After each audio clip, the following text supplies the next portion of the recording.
Habitual en Carabanchel era nos levantamos a las 7 de la mañana, pasábamos el recuento. Sí, una de las cosas perpetuas dentro de la cárcel son los recuentos. Te contaban de 8 a 10 veces al día, habitualmente, ¿eh? Luego había recuentos especiales. Nos contaban una vez y otra y otra y otra. Bien. Eso era lo más habitual. Desayunábamos y luego pasábamos a la limpieza de nuestras celdas. Eso era lo más habitual. Porque una de las cosas que nos apetecía, y sobre todo, era dentro de la suciedad que imperaba en Carabanchel, era tener nuestras celdas como la patena, ¿no? Desinfectadas. Bueno, gastábamos, yo era el responsable de la comuna y había una inversión en lejía increíble, ¿no? Eso era lo habitual. Y luego ya pasábamos a las tareas, digamos, militantes, que sobre todo eran reuniones de las células. Llamamos células o agrupaciones, ¿no? Entonces ahí pues eran reuniones de células normales, con responsable político, con responsable de organización, con responsable de propaganda. Yo era también el responsable de propaganda, ¿no? Y podéis decir, ¿de propaganda? ¿De qué propaganda? Claro. Ahora, como os diré, en la cárcel había muchos agujeros, era como un queso de Gruyère, ¿no? Había muchísimos agujeros. Se podía entrar, hombre, iba a decir todo, muchas cosas, muchísimas cosas.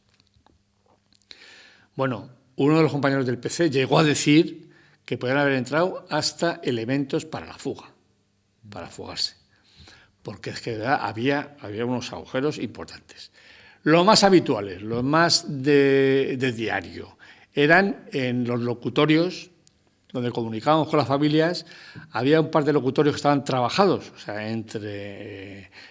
todo eran con rejas, y había una doble mampara de plástico, y entre la mampara y el suelo y el soporte del locutorio se había trabajado con una navajita durante horas y habíamos dejado una especie de ranura donde entraba todo tipo de papel.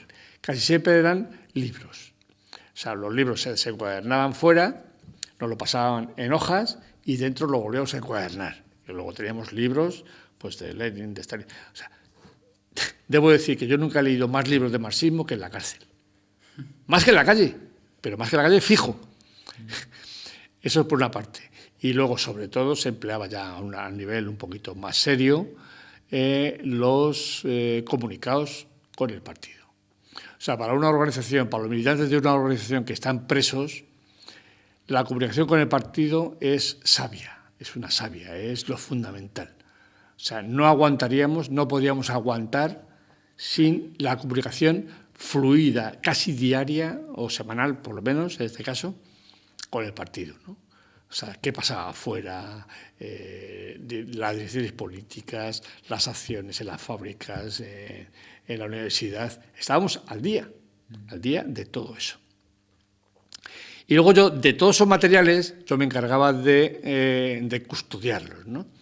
Además, solo los sabíamos dos. Y además, lo guardábamos en un doble techo de las duchas, ¿no?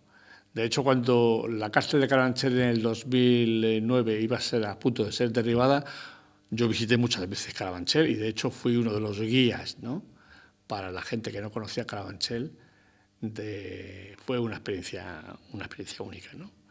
Visitar Carabanchel sin oír detrás de ti un cerrojo o una cancela que se cierra, ¿no? Y ya no estaba nada de eso, ya habían tirado todo aquello. Luego ya de ahí, si eran martes o un jueves, comunicábamos con la familia. Eran los 2 días que tenían los políticos para comunicar. Después, por la comida generalmente no aprovechábamos nada de la cárcel porque era una comida incomible, o sea, era impresentable. Teníamos la suerte, todos los presos políticos, de contar con unas organizaciones de solidaridad y de familia, y nuestras familias, que nos daban cosas que ellos no se podían permitir. Por ejemplo, la primera vez en mi vida que he comido langostinos ha sido en Carabanchel. En mi vida, con 21 años. Nunca había comido langostinos, jamás. Y en la cárcel sí lo comí, porque hubo gente que se lo quitó de la boca para comprar los langostinos. O guisos que nos hacían, bien. Entonces, comíamos y después una pequeña siesta y después por la tarde, pues ejercicio, jugábamos al frontón, jugábamos a fútbol, teníamos un pequeño jardincito, un pequeño huerto que lo cuidábamos ahí y sobre todo una de las actividades fijas carcelarias, eternas en la cárcel, eran los paseos. El recorrerse el patio de arriba a abajo una y otra vez, hasta cientos de veces para hacer cientos de kilómetros, era lo más habitual. Eran largas filas de presos, íbamos hablando. Tú hablabas con el del lado, ¿no? Íbamos a ir para arriba, chocabas contra la pared y volvías otra vez, ¿no?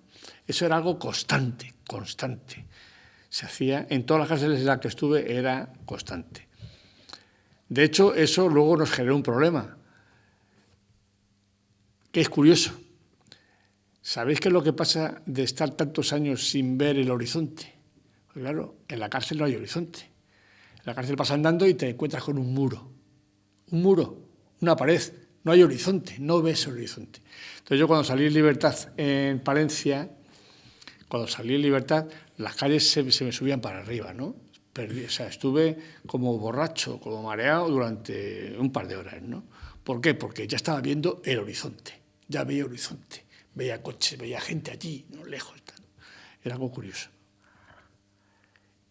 Y eso era lo fundamental día a día, la militancia, la limpieza, el ejercicio, las reuniones. Eso era lo habitual.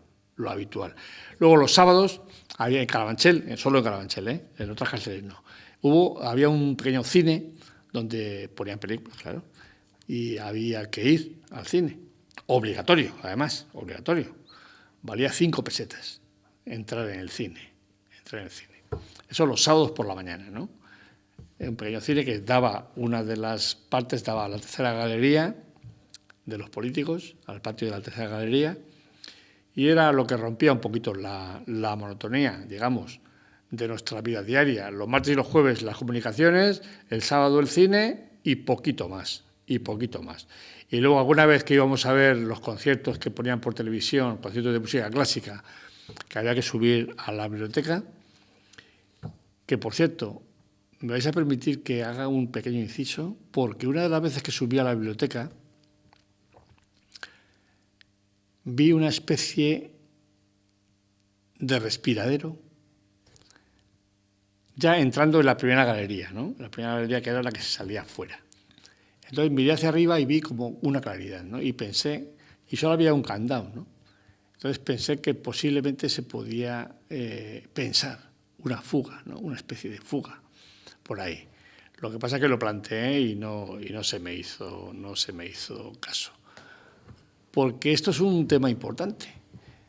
Cuando leemos libros de historia y demás de los presos, siempre se dice que la fuga es una obligación de los presos.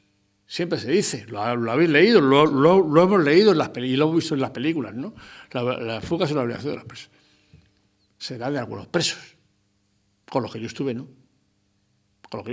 Nunca. Solo se plantearon fuga la gente de ETA. Solo. Y la hicieron en Segovia. Solo. El resto de organizaciones, PC, FRA, LMC, nada. Ninguna fuga. Ninguna. Ni estudiarla. La única fuga que se hizo, que luego fracasó por otras razones, fue la de Segovia. Pero bueno, ahí hubo esa intentona, ¿no? esa pequeña intentona. Y básicamente era eso la vida cotidiana, ¿no? La vida cotidiana. Y cuando digo lo de que la cárcel era un queso gruyère, ya no solo estoy hablando de eso, porque incluso en algunos de los productos que nos metían se podía distraer, se podía meter alguna otra cosa, ¿no? Y sobre todo cosas pequeñas, cosas de papel, ¿no? O sea, porque cacheaban todo lo que entraba en la cárcel, ¿no? Y no solo Las comunicaciones era algo fundamental para nosotros, para todos los militantes, para todos. Había muchos métodos, muchos métodos. El más habitual era escribir con tinta simpática, tinta invisible, entre las líneas de los libros. Se escribía con tinta simpática, generalmente limón, zumo de limón, y luego cuando salía el libro a tu familia se pasaba por calor y salía, se revelaba. Lo que pasa es que ese sistema se quemó, o sea, hubo que dejarlo porque un día vimos a un funcionario pasar uno de los libros por una estufa. Había que cambiarlo, había que cambiar ese sistema. Entonces, descubrimos en un tratado de biología del año 1800, no sé qué, una fórmula de tinta simpática muy curiosa y revolucionaria, que era escribir con el líquido ocasionado después de haber hervido arroz. Lo podéis probar, ¿eh? Podéis, claro. Hervís arroz, coláis ese caldo. Con ese líquido escribís con una plumilla. Dejéis que se seque y veréis que es invisible. No hay ningún rastro. Y luego, para revelar eso, para que salga a la luz otra vez, dais con un algodón una solución de mercurio cromo y agua oxigenada, a partes iguales. Mojáis, pasáis por encima y automáticamente, donde habéis escrito, se convierte en rojo oscuro, intensísimo. Eso era uno de los métodos que hacíamos. Luego, para hacer más efectivo ese tipo de métodos de sacar y meter, teníamos varias claves acordadas con fuera, pues muy sencilla. Eran claves numéricas. De tal libro, de tal edición, pongo la página, el número de línea y el número de letras de esa línea, ¿no? Entonces, era un papel lleno de números. Entonces, claro, si los funcionarios no sabían qué libro era, difícilmente podías saber de qué era, ¿no? Luego también había otras claves, otro tipo de claves, que cada uno las hacía a su albedrío. Pero todo estaba encaminado y, por cierto, ese trabajo nos llevaba muchísimas horas. Porque, claro, había que escribir con letras muy pequeñas, sin ver lo que escribías. Claro, ¿no habéis intentado escribir con agua? Pues no ves, tienes que imaginarte lo que estás escribiendo con letra pequeña, ¿no? Entonces nos llevaba muchísimas horas, pero no solo de la persona que lo hacía, sino eso conllevaba vigilancia, que no entrase ningún funcionario, que no entrase ningún otro compañero, que no entrase... Porque claro, todo es inventado. O sea, no todo el mundo hacía ese tipo de trabajo, no todo el mundo estaba al tanto de las comunicaciones, no todo el mundo sabía cómo entraban y salían las cosas. O sea, era un núcleo muy reducido, ¿no? Por ejemplo, yo que era de los de propaganda, ¿no? De los de agitación y propaganda, de lo que se llamaba antes Agipro, ¿no? Y eso era uno de las labores más trabajosas, ¿no?